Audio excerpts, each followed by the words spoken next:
All right, today I'm here with Mike Russell. And what branch of the military did you serve in, sir? The Marines. Marines. What years? 1965 to 68.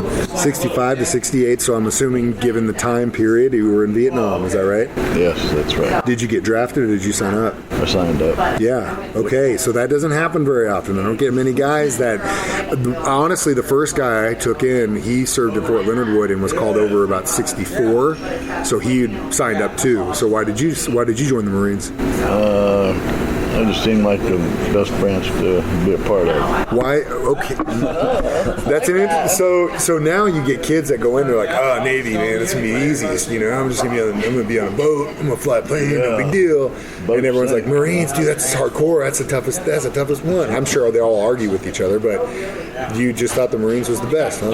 Yes, I did, and I still do. You still do? Hell yeah! All right. So, what was your job? I was a mechanic, a tank mechanic. Tank mechanic. We had tanks in Vietnam? What kind of tank? Yeah. You gotta get more specific. Yeah. Because you didn't even know it existed. I interviewed him for a book that I'm writing.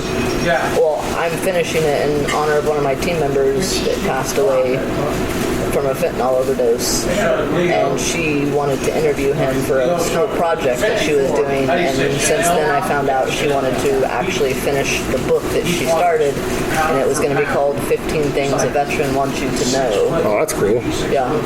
That's really cool. And I got to start interviewing him on Do you have 50? Day. Do you have 15 things? No, I don't think so.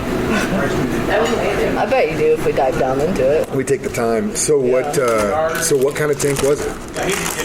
Well, the one that I worked on was Amtrak. Amtrak's? They're amphibious.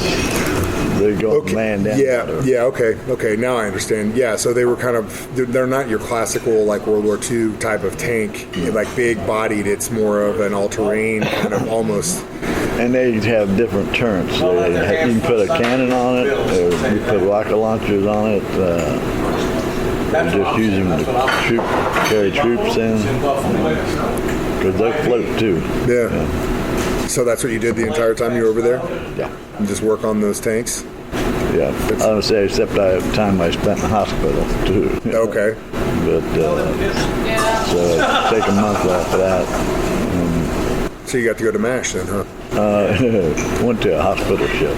Okay. It was called the Repose. Repost? Repose. It's supposed to be I don't know what. That was the name of the ship. Okay. And since then, I think it's been turned into scrap metal. No longer this. But I got a whole month on it, like had to wheel it in my hand. Yeah. You're lucky you made it back alive. Well, that's true too. A couple holes here and there, but Yeah. You from this area? Originally from Ohio. Ohio? Okay. Yeah. And so you just got up, said I'm going to join the Marines, and then that was it? Pretty much, yeah. What'd you do when you got out? I went to work for a phone company. Phone company? Telephone company. Oh, really? My grandfather worked for Southwestern Bell forever. Yeah, he was an engineer. I worked for Southern Bell. Really? Yeah. In Florida, right? In Florida. Space Center? Kennedy Space Center, yeah, I worked there for So you kept it being an engineer, essentially. Never thought about it. That's what he is, yeah. If you work your hands and you work in technology, that's an engineer to me. Mechanic is an engineer. That's true. I mean, that's You just technically climb the this is what it is. Yeah. Yeah. So were you a lineman?